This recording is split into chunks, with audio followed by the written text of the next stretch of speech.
Welcome everyone to our online webinar. We are so excited to have you join us today. During this session, we will have the opportunity to learn and educate ourselves about pre-trading and self-exploration process. So hope you will enjoy this session. Let's get started.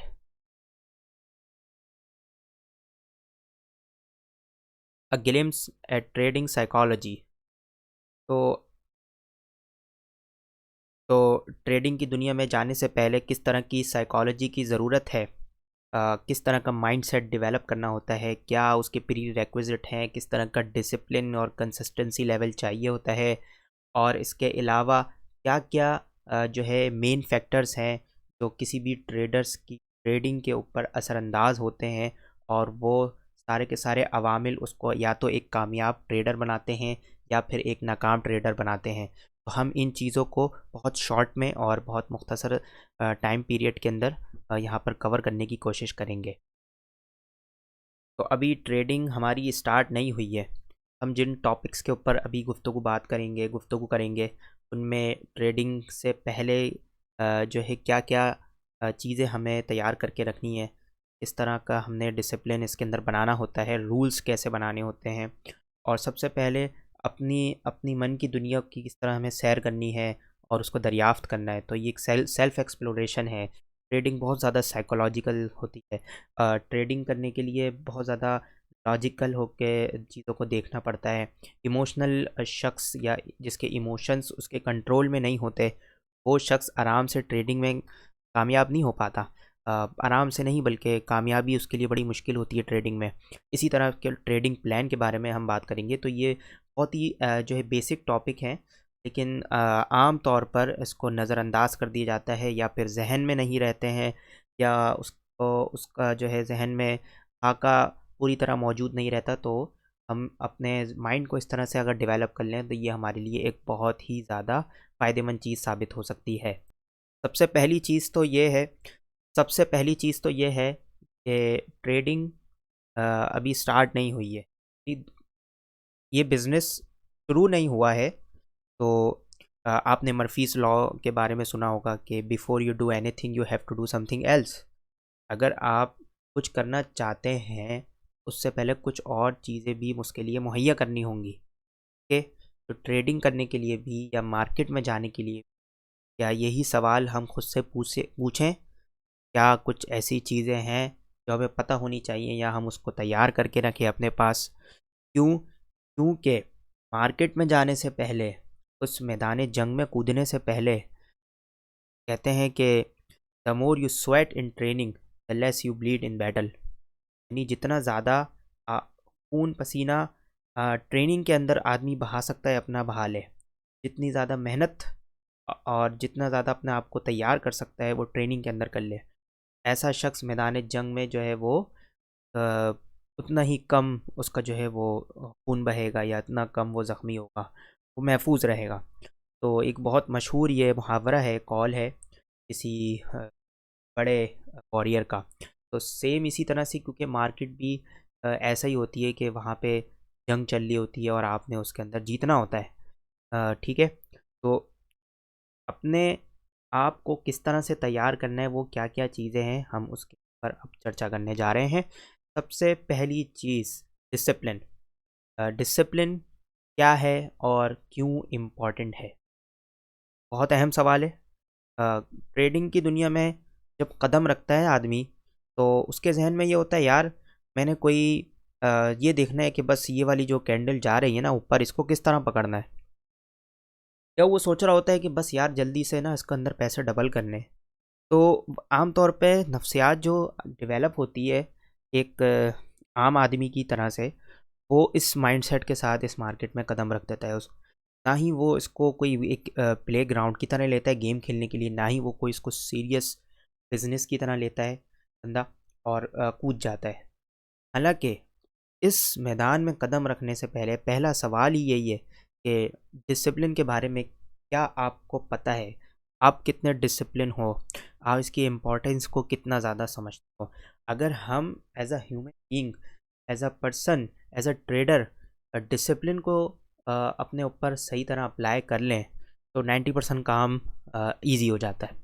Discipline simple, अपने जो rules बनाए हैं, जो तय कर लिया है कि इसको फॉलो करना है, उसको 100% फॉलो करना है, उसको किसी हालत में, किसी सिचुएशन में टूटने नहीं देना। वो रूल जो है कभी टूटने ना पाए। तो उसके लिए ख़ुद को जो है प्रिपेयर किस तरह से करना है, ये एक जर्नी है। ये एक बारगी में नहीं होता, के लिए कंटिन्यूअस जो है स्ट्रगल करनी पड़ती है ताकि हम अपने आप को डिसिप्लिन्ड बना सकें। ठीक है, बहुत ज़्यादा इंपॉर्टेंट चीज़ है डिसिप्लिन। तो अगर बात करें डिसिप्लिन के अंदर कि किस तरह से हम अपने आप को डिसिप्लिन कर सकते हैं, तो पहला सवाल शुरू होता है कि हु आर यू। यानी ये कोई फ़लसफ़ियाना सवाल नहीं है कि मैं कौन हूँ, कहाँ से आया हूँ। ये सिंपल सवाल है कि पर्सनैलिटी वाइज़ जो है मैं कौन हूँ, ठीक है? किस टाइप का इंसान हूँ? नल हूँ, मैं क्या बहुत ज़्यादा लॉजिकल होके सोच सकता हूँ चीज़ों को? मेरा जो है बोलने का क्या तरीका है? मैं दूसरों के साथ किस तरह से बिहेव करता हूँ? मैं क्या सब्र, जो है मेरे अंदर सब्र बहुत ज़्यादा है, पेशेंस का जो है फैक्टर बहुत ज़्यादा है, या फिर मैं बहुत ज़्यादा लालची तो नहीं हूँ, या गुस्सा गुस्सा जो है मुझ पर हावी तो नहीं होता। तो ये अ, अपना जो सेल्फ एनालिसिस होता है बड़ा इम्पोर्टेंट है। खुद का एनालिसिस करना, पेपर के ऊपर उसको लिखना, और उसके बाद अपनी शख्सियत और उसकी पिक्चर पूरी तैयार करना कि मैं कौन हूँ। ये बहुत ज़्यादा इम्पोर्टेंट क्वेश्चन है। पहला सवाल है ये कि भाई मैं कौन हूँ। इसके बाद साथ साथ में ये सवाल भी किसी के ज़हन में पैदा हो जाता है कि मैं ज़िंदगी में इस वक्त कहाँ खड़ा हुआ हूँ। यानी उम्र के किस हिस्से में हूँ, 20 में हूँ, 30 में मैं चल रहा हूँ, 40 में चल रहा हूँ, 50 में चल रहा हूँ। बहुत अहम सवाल है। और हर जो एज का हिस्सा होता है उसके अंदर बंदा, उसका माइंड अलग होता है, उसकी ज़िम्मेदारियाँ अलग होती हैं, उसके इमोशंस अलग होते हैं, उसकी एनर्जीज़ अलग होती हैं। तो ये बहुत ज़्यादा इम्पॉर्टेंट है कि इसको ख्याल रखा जाए। ठीक है? इसके अलावा रूटीन क्या है? मतलब क्या मैं यूनिवर्सिटी में पढ़ता हूँ या कॉलेज में जाता हूँ अभी, या फिर जो है मैं छोटी कोई जॉब करता हूँ, इंटर्नशिप कर रहा हूँ कहीं पे, या फिर मेरा कोई छोटा-सा बिज़नेस है, या मैं बहुत ज़्यादा वेल्दी हूँ। किस टाइप की मेरी रूटीन है? मैं बहुत ज़्यादा बिज़ी होता हूँ, 2-2 जॉब्स करता हूँ, या मेरे को वक़्त नहीं मिलता है, या मैं बिल्कुल फ़ारिग हूँ। रूटीन जो है आपको पता होनी चाहिए। ये पता होने का मतलब शऊरी तौर पे पता होनी चाहिए, वैसे तो हर शख्स को पता होती है। लेकिन हमारे पास एक पेपर के ऊपर जब ये लिखी हुई होती है और पिक्चर, वो ओवरव्यू जो नज़र आ रहा होता है हमें, जैसे हम लैंडस्केप को जब देख मंज़रनामे को हम देखने की कोशिश करते हैं, उसका ओवरव्यू बड़ा जो है हमें देखने में, पिक्चर को देखने में बड़ा मज़ा आता है, उसको समझने में मज़ा आता है कि हाँ, ये है। जैसे अकाउंटिंग के अंदर आपने देखा होगा जब पूरी समरी तैयार होकर आती है अकाउंट्स के अंदर, और आपको पता लगता है कि भाई बैलेंस शीट क्या है, आप कहाँ खड़े हुए हो, आपकी कितनी लायबिलिटीज़ हैं, एसेट्स हैं, ठीक है, प्रॉफिट्स कितना हुआ है, लॉस कितना हुआ है। तो ये आप जब पूरी समरी उसकी देखते हैं तो सेम आपको पता लग जाता है कि आपका कारोबार या आपका जो बिज़नेस कहाँ खड़ा हुआ है। तो रूटीन आपकी पता होनी चाहिए शऊरी तौर पे। दूसरी चीज़ रिस्पॉन्सिबिलिटी है। मतलब आप के ऊपर अपनी रिस्पॉन्सिबिलिटी है, माँ-बाप की है, या फिर जो है शादीशुदा हो तो बीवी बच्चों की है। इम्पोर्टेंट सवाल है। क्योंकि रिस्पॉन्सिबिलिटी है तो फिर रिस्पॉन्सिबिलिटी के अकॉर्डिंग ही बंदे का माइंड, उसके इमोशंस, उसकी एनर्जीज़ वो रोनुमा होती हैं। वो अपने जो है ये क्या कहते हैं, अपने मज़ाहिर को वो अ, दिखाती हैं। अच्छा, इसके अलावा वेल्थ, आपके पास बहुत ज़्यादा दौलत है, या आप एक एवरेज आदमी हो, मिडिल क्लास हो, लोअर मिडिल क्लास हो, कहाँ हो ज़िंदगी में, आपकी वेल्थ कहाँ पर है? इसी तरह अ, आप पर क्या चीज़ें असरअंदाज होती हैं। भाई मैं अपने आप को जब देखूं तो मुझे पता होना चाहिए कि मेरे पे जो है कोई छोटी मोटी चीज़ असरअंदाज होती है या नहीं होती। मैं बहुत ज़्यादा मायूस तो नहीं हो जाता हालात से, या मेरे अंदर करेज बहुत है, हिम्मत बहुत है, हौसला बहुत है, ठीक है, एतमाद मेरे अंदर बेपनाह है, या मैं बहुत डरा डरा सहमा सहमा रहता हूँ। मैं बहुत ज़्यादा बोल सकता हूँ या मैं बिल्कुल चुपचाप रहता हूँ। क्या अवामिल है, क्या फैक्टर्स हैं जो आपके ऊपर इन्फ्लुएंस करते हैं। ओके, तेरा डिसिप्लिन लेवल जो होता है ना, ये हर शख्स का डिफरेंट होता है। डिसिप्लिन लेवल मींस के मैंने एक मिसाल के तौर पे आदत बनाई है कि मैं डेली जिम जाऊंगा और 1 घंटे जिम में वर्कआउट करूंगा, या मैं डेली आधा घंटा पौना घंटा वॉक करूंगा। ओके, तो अब इस हैबिट को मैं कितने अरसे तक जो है बरकरार रख पाता हूँ, इस पर कितने टाइम तक मैं डिसिप्लिन रह पाता हूँ। ओके, रिटेंशन कितनी ज़्यादा है इसके ऊपर, 1 महीने है, हफ्ता है, 6 महीने है, साल है। तो डिसिप्लिन लेवल जो है वो हर एक का डिफरेंट है, और इसी डिसिप्लिन लेवल को इंक्रीज करना ये बहुत ज़्यादा इम्पोर्टेंट। फॉर एग्जांपल, मैं 30 पे मैं जो है पुशअप्स निकाल सकता हूँ एट अ टाइम, लेकिन अब मुझे इसको इंक्रीज़ करना है और मुझे 40 तक लेके जाना है, नेक्स्ट वीक तक 50 तक लेके जाना है, अब नेक्स्ट मंथ तक। ये टारगेट बनाकर उसको कंटिन्यूअसली लेके जाते रहना, डिसिप्लिन के ऊपर कायम रहना, ये बहुत ज़्यादा इंपॉर्टेंट है। ज़िंदगी में कहाँ खड़े हुए हैं, ये सवाल हमें पूरी पिक्चर दे देता है पर्सनैलिटी के लिहाज से। और इसका बड़ा सिंपल सा तरीका है कि किसी दूसरे शख्स से अगर पूछें तो बड़ी अच्छी पिक्चर जो है मिल जाती है हमें कि हम कहाँ खड़े हुए हैं और हमारी शख्सियत क्या है। दूसरा बहुत अच्छा बता सकता है, घर वालों से पूछ ले, दोस्तों से पूछ ले, या पेरेंट्स से पूछ ले, वाइफ से पूछ ले, तो तकरीबन तकरीबन बंदे को 50% 60% या 80% तक पता लग जाता है कि वो क्या है। Okay, okay, next, why would I trade. बड़ा इंपॉर्टेंट सवाल है भाई। दुनिया में हज़ारों काम हैं, ओके, ट्रेड ही क्यों। ट्रेडिंग एक आसान चीज़ इसलिए नहीं बनती कि इसमें इमोशंस इन्वॉल्व हो जाते हैं, और जब इमोशन इन्वॉल्व हो जाते हैं तो लॉजिक्स खुद ब खुद जो है वो डिसअपेयर होना शुरू हो जाता है, या वो बंदा उसके ऊपर कंट्रोल नहीं रख पाता। ऐसी सूरत में ट्रेड क्यों। अब बहुत सारी वजह हो सकती है कि मैं सोच रहा हूँ मैं ट्रेड करूँ, मेरा माइंडसेट क्या गैम्बलर माइंडसेट तो नहीं है कि गैम्बलर माइंडसेट बहुत जल्दी अट्रैक्ट होता है ट्रेडिंग की फील्ड का सुनकर। तो लगता है कि यहाँ तो डबल होता है, डबल नहीं होता, होता कभी भी नहीं है, लेकिन उसको ऐसा लगता है, और वो इस माइंडसेट को लेकर इस मैदान में आ जाता है। ओके, मैं इस मैदान में आ रहा हूँ, अपनी किस्मत को आजमाता हूँ, और नुकसान कर देता है। गैम्बलर माइंडसेट तो नहीं है, या इस वजह से ट्रेड तो नहीं कर रहा मैं। ओके, परसेप्शन क्या है मेरा मार्केट के बारे में। परसेप्शन में कोई पहले से जनरल परसेप्शन तो डेवलप नहीं करा ये यार, ये पता है ट्रेडिंग तो आसान काम है, मैं एक जगह बैठ के आराम से क्लिक बता करूँगा, एग्जीक्यूशन हो जाएगी, पैसा बनेगा। नो, क्या इस तरह का माइंडसेट तो नहीं बना लिया, कोई परसेप्शन तो खुद से क्रिएट नहीं कर लिया, इन्फ्लुएंस तो नहीं है किसी का। यानी कि मैंने देखा फलां बंदा मेरा रिश्तेदार है या दोस्त है या किसी से मुतासर हो गया, ओके ओके, उसको मैंने देखा बहुत ज़्यादा बनाता है, तो चलो मैं भी करूँगा। तो हमें क्या पता कि उसने किस किस्म की स्ट्रगल की है और उसके बाद वो कामयाब बना है। लेकिन हम सिर्फ सरफेस को देखते हैं और फिर उसमें कूद जाते हैं, गहराई में जा नहीं पाते। इन्फ्लुएंस तो नहीं है किसी का, पैशन है, तब बड़ा शौक हो रहा है यार, दिलचस्पी पैदा हो गई, चार्ट्स देख रहे हैं, प्राइस मूव कर रही है ऊपर नीचे, ओके, अब पैटर्न को समझने का और किस तरह से प्राइस जो है वो स्ट्रक्चर बनाती है अपना, उसको समझने का शौक पैदा हो गया। शौक को पूरा करने का जो है हमने सोच लिया कि इस वजह से ट्रेड करेंगे।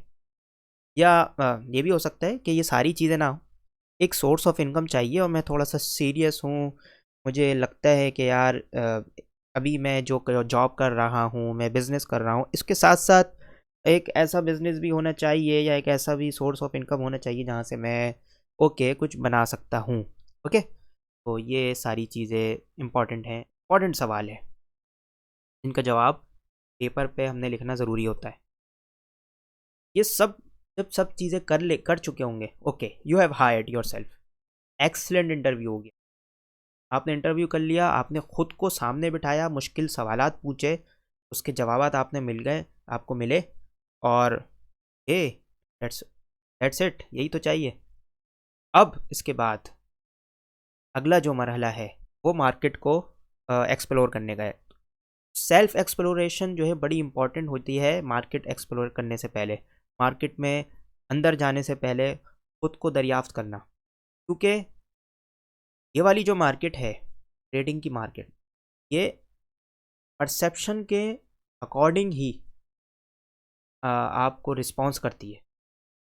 हर ट्रेडर को, हर शख्स को उसके परसेप्शन के अकॉर्डिंग रिस्पॉन्स करती है मार्केट।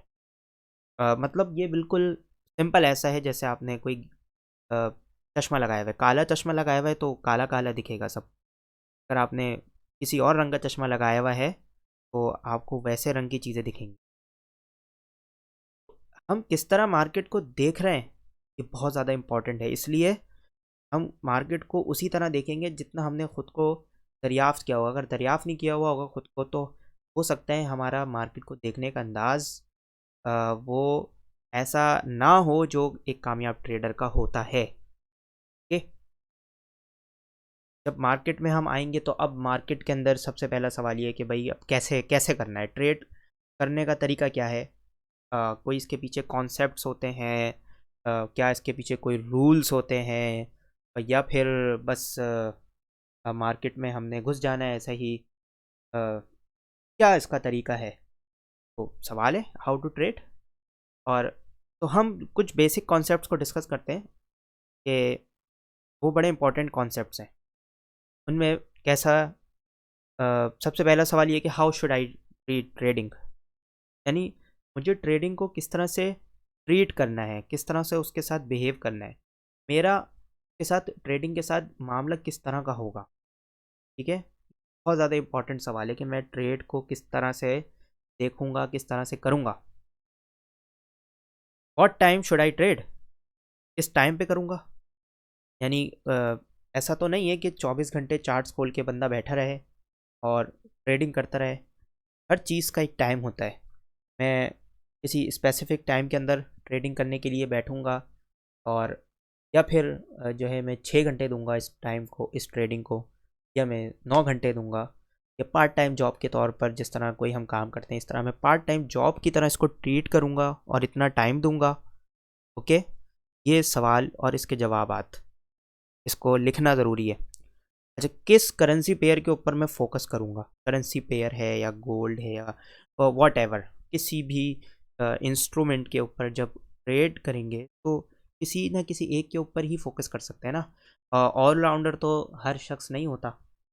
फॉर एग्जांपल अगर कोई बंदा ये सोचे कि मैं बारबेक्यू भी बनाऊंगा, कोई शेफ़ हो वो बारबेक्यू में भी स्पेशलिस्ट हो, और इटालियन में भी स्पेशलिस्ट हो, और जो है मेडिटेरेनियन में भी स्पेशलिस्ट हो, हर खाने उसको आता हो, तो वो कोई बहुत अच्छा शेफ़ नहीं होगा, किसी एक का माहिर माहिर होता है। ओके, इस पेयर के अंदर, और फिर पेयर की अहमियत भी है कि इट्स लाइक अ बुक या इट्स लाइक अ पर्सन। आप किसी आदमी के साथ ना कुछ वक्त गुजारो ना, आपको पता लग जाता है कि अ, ये बंदा कैसा है, अ, कैसी पर्सनैलिटी है, बात जो कहता है उस बात पे कायम भी रहता है या उसको बस ऐਵੇਂ ही छोड़ देता है। तो किसी पेयर के साथ जब टाइम बंदा गुजारता है तो उस पेयर की उसकी आदतें, उसकी मूवमेंट, उसका एक्ट करने का अंदाज, और किस तरह से वो बार बार जो पैटर्न्स डेवलप करता है वो सब दिखना शुरू हो जाता है। ये सेंस पैदा हो जाता है आपको कि ओके, ये पेयर ऐसे मूव करता है, ओके अब मुझे इसमें एज मिल गया है तो मैं इसके अकॉर्डिंग ट्रेड करूँगा। तो ये करेंसी पेयर पे फोकस करना बड़ा इंपॉर्टेंट है। उसके बाद ट्रेडिंग सेटअप, सेटअप जो है वो बड़ा इंपॉर्टेंट है कि भाई मैं ट्रेड करूँगा। ओके, इसको यूँ समझ लें, सेल्स का काम जो लोग करते हैं तो आपने देखा है सेल्स के काम में एक कि भाई आप अगर कोई प्रोडक्ट बेच रहे हैं तो उस प्रोडक्ट में फॉर एग्जांपल आप बेचते हैं अ, घड़ी, वॉच, अब बहुत ज़्यादा कस्टमर को कंफ्यूज नहीं करते, तो सिंपल चीज़ बताते हैं कि ये इसके की बेनिफिट्स हैं, ये इसके की फीचर्स हैं, और ये इसमें ये वैल्यू आपको मिल रही है और इसके अकॉर्डिंग मुझे ये प्राइस चाहिए। ओके, तो सेल्स के काम में या दुनिया का कोई भी काम हो, उसमें एक सेटअप होता है, एक उसका एक प्रोसीजर होता है, ठीक है, उसके तहत आप सारा काम कर रहे होते हैं। तो यहाँ पर क्या इसका सेटअप है, ऑर्गेनाइज सेटअप होता है पूरा। तो ट्रेडिंग करने का हर हर शख्स का अपना सेटअप हो सकता है कि भाई मार्केट इस तरह से मूव करती है। अब वो डिटेल टॉपिक है एक, कि किस तरह से मूव करती है मार्केट, स्ट्रक्चर क्या होता है, ट्रेंड क्या है, सपोर्ट रेजिस्टेंस क्या है। लेकिन ट्रेडिंग सेटअप मैं जब बनाने के लिए बैठूंगा तो मैं, अब इसको एक और एग्जाम्पल से समझें कि मैंने ट्रेड करनी है, तो मैं जी ब्रेकआउट पे ट्रेड करूंगा या मैं पुल बैक के ऊपर ट्रेड करूंगा, एक चीज़। मैं इस टाइम पे ट्रेड करूंगा, दूसरी चीज़ हो गई। इसी तरह से वॉल्यूम के टाइम पे ट्रेड करूंगा। इस तरह की कैंडल्स या इस तरह का जब मार्केट में कैंडल प्राइस का स्ट्रक्चर डेवलप हो जाएगा, तो मैं यहाँ पर अपने लिए ट्रेडिंग अपॉर्चुनिटी देखूंगा। गुड हो गया, ये सेटअप बनाना और इस सेटअप को बार बार दोहराना। अब जो एक मरतबा सेटअप बना लिया, उसको फॉलो करना, उस पर डिसिप्लिन रहना। जैसे हमने शुरू में डिस्कस किया था कि ट्रेडर हमेशा डिसिप्लिन रहता है, तो एक सेटअप के ऊपर डिसिप्लिन रहना बहुत ज़्यादा ज़रूरी है। ऐसा नहीं है कि कोई भी सेटअप जो हम बनाएंगे वो 100% काम करेगा। मोस्ट ऑफ द टाइम कभी वो हमें 60% रिजल्ट देगा, कभी 80% रिजल्ट देगा, कभी 90% रिजल्ट देगा।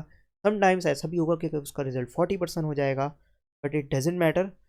कोई भी सेटअप 6 महीने 8 महीने के बाद ही पता लगता है कि वो कितना सस्टेनेबल है और उसको कितना ज़्यादा हम चला सकते हैं। ओके, ये ट्रेडिंग सेटअप टाइम लगता है डेवलप करने में, और इसको आहिस्ता आहिस्ता मॉडिफाई करते रहें, तो रिफ़ाइन करते रहें, इसको एक छलनी से गुजारते रहें, और उसके बाद ये आपका एज जो होता है मार्केट में वो डेवलप हो जाता है। इस पैटर्न के मुताबिक मुझे ट्रेड करनी है, इसको ट्रेडिंग सेटअप कहते हैं।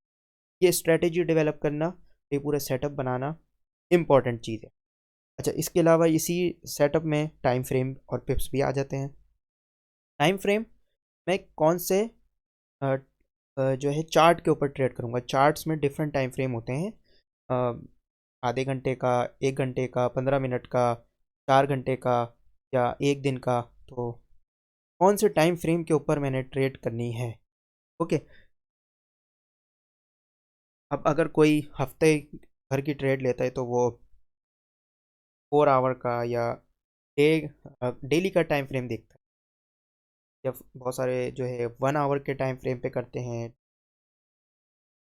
50 मिनट के टाइम फ्रेम पे करते हैं। तो डिफरेंट टाइम फ्रेम है, और हर टाइम फ्रेम अपने एक उसकी अपनी नेचर है चलने की। अच्छा, पिप्स जो है वो भी इम्पॉर्टेंट है। पिप्स का मतलब है सिंपल के पिप्स जो है वो सबसे छोटे यूनिट को कहते हैं। अगर फॉरेक्स में देखें तो सबसे छोटा जो यूनिट होता है मूवमेंट का, कि प्राइस जब मूव करती है ऊपर या नीचे, तो उसका सबसे छोटा यूनिट है, उसको पिप्स बोलते हैं। अगर वो एक पिप्स ऊपर गई है तो हम बोलेंगे एक यूनिट ऊपर गई है। एक यूनिट बोलें या एक पॉइंट बोलें या वट एवर, तो उसको पॉइंट्स भी बोलते हैं, कुछ लोग पिप्स भी बोलते हैं, अलग अलग है। और 4 डेसिमल्स में पिप बोलते हैं, 5 के अंदर जो है वो पॉइंट्स बोलते हैं। कितने पिप्स मुझे पकड़ने हैं, यानी मेरा टारगेट है फॉर एग्जांपल कि मैंने 50 पिप्स पकड़ने हैं, 70 पिप्स, 100 पिप्स, 200 पिप्स, क्या टारगेट है, तो उसके मुताबिक ट्रेड बनती है। ओके, तो ये पूरा एक सिनेरियो बन जाता है, एक सेटअप बन जाता है कि ट्रेंड होगा, सपोर्ट रेजिस्टेंस होगी, और इस तरह इस ट्रेडिंग सेटअप में जो है मैं क्या EMAs का इंडिकेटर यूज़ करूँगा, मूविंग एवरेज का, या फिर मैं कोई बॉलिंजर बैंड्स यूज़ कर रहा हूँ, मैकडी यूज़ कर रहा हूँ, RSI है, डिफरेंट थिंग्स। हर हर पर्सन, हर बंदा अपनी नेचर के हिसाब से अपना सेटअप डेवलप करता है, और वो बिल्कुल मुख्तलिफ हो सकता है किसी भी दूसरे शख्स, बिल्कुल फिंगरप्रिंट की तरह, ज़रूरी नहीं कभी मैच करे। इसी तरह एंट्रीज और एग्ज़िट, इसी का हिस्सा है कि मैं अगर मार्केट में एंटर हो रहा हूँ तो मुझे पता है कि ये वाला जब पैटर्न बनेगा, ये वाला जब मेरा सेटअप कंप्लीट होगा तो मैं एंटर होऊंगा, और मुझे पता होता है ऑलरेडी कि मैं कब एग्जिट कर जाऊंगा मार्केट से। ओके, तो ये इम्पॉर्टेंट चीज़ है जिसके ऊपर गामजन होना बड़ा ज़रूरी है, तो फॉलो करना बहुत ज़रूरी है। अच्छा, इसी का जो ट्रेडिंग सेटअप का इम्पॉर्टेंट पार्ट है उसको कहते हैं रिस्क मैनेजमेंट। रिस्क मैनेजमेंट को अलग से इसलिए डिस्कस कर रहे हैं कि ये सबसे ज़्यादा इम्पॉर्टेंट है। मार्केट किसी शख्स के कंट्रोल में नहीं, किसी भी इंडिविजुअल के कंट्रोल में नहीं हो सकती मार्केट, लेकिन रिस्क मैनेजमेंट तो हर शख्स के कंट्रोल में है। तो अपने रिस्क को किस तरह मैनेज करना है, ये बड़ा इंपॉर्टेंट है। डेली रिस्क, सबसे पहला सवाल कि भाई मैं आज मार्केट में आ गया हूँ, मैदान में आ गया हूँ और मैंने ट्रेड करनी है। ओके, तो मेरा आज का रिस्क कितना है, डेली रिस्क कितना है। मैं अगर फॉर एग्जांपल मैंने ट्रेड स्टार्ट ली है और मेरे पास जो अमाउंट है वो XYZ जो भी अमाउंट है के ऊपर कितना परसेंटेज या फिर कितने डॉलर या कोई भी करेंसी जिसके अंदर ट्रेड कर रहे हैं, बेस करेंसी डॉलर है, रुपया है, या वट, कहने का मकसद ये है कि कितना जो है वो परसेंटेज या कितने यूनिट्स जो है मैं लॉस करूँगा, ये मुझे पता होना चाहिए ट्रेड में एंटर होने से पहले। ओके, और उसके बाद दूसरा सवाल, एक दिन में कितनी ट्रेड्स मैं करूँगा। एक ट्रेड करूँगा, दो करूँगा, तीन करूँगा, जो रूल बना लिया उस पर फॉलो करना है उसको, वो फिर ब्रेक नहीं होने देना। डिसिप्लिन सबसे पहली चीज़ है जो ट्रेडिंग के अंदर कामयाबी की ज़मानत देती है। तो एक ट्रेड करनी है, दो ट्रेड करनी है, ओके, तय हो गया। के बाद नेक्स्ट, अच्छा अगर मैंने ट्रेड ली है और मैंने तय किया है कि 1% या 0.5% मेरे एक ट्रेड के ऊपर लूज़ करूँगा, अगर ट्रेड मेरे फेवर में नहीं गई, तो उस सूरत में मैं और कैसे अपने रिस्क को मैनेज करूँ, यानी लॉस जो हो रहा है वो किस तरह रिड्यूस करूँ। तो लॉस कहें या फिर एक्सपेंस कहें, बात एक ही बन जाती है, माइनस में जा रहे हैं। तो अगर मैं माइनस में जा रहा हूँ तो कम से कम किस तरह मैं अपने आप को जो है ना माइनस में होने से और बचाऊँ। ओके, मेरे लॉस कम हो। मुझे पता है अगर मैंने ट्रेड ली है, मैं 1% की पोजीशन को लूज़ करूँगा, मैं कोशिश करूँगा 0.7% करके ही मार्केट से आउट हो जाऊँ, 0.6% पे आउट हो जाऊँ, मैं इंटायर पोजीशन को लूज़ ना करूँ। और ज़रूरी नहीं है कि हमेशा ऐसा हो, लेकिन कोशिश ही इस तरह से, क्योंकि इस चीज़ को वाहिद ऐसी चीज़ है जिसको कोई भी इंडिविजुअल कंट्रोल कर सकता है, कि उसको पता है कि मैं कहाँ पर मार्केट से निकल जाऊँ, ये टोटली बंदे के इख्तियार में होता है। अच्छा, एक बड़ा इंपॉर्टेंट सवाल है और वो है कि कब मुझे ट्रेडिंग रोक देनी चाहिए। यानी अगर ऐसा होता है कि मैं बहुत ज़्यादा इमोशनल हो गया हूँ, मैं फॉलो नहीं कर रहा अपने रूल्स को, ट्रेडिंग जो है मेरी फेवर में नहीं जा रही है, कोई भी वजह हो सकती है, मेरा सेटअप ही काम नहीं कर रहा शायद, तो मुझे मज़ीद अपने सेटअप को टेस्ट करने की ज़रूरत है, उसको मॉडिफाई करने की ज़रूरत है। ऐसी सूरत में वो कौन सा थ्रेशोल्ड है, वो कौन सा मकाम है कि अगर वहाँ पहुँच गए तो फिर ट्रेडिंग से बिल्कुल जो है वो अपना हाथ रोक लें। ओके, अभी हम मार्केट में नहीं रह रहे, अभी छुट्टी कर लेते हैं, तो ये भी पता होना चाहिए।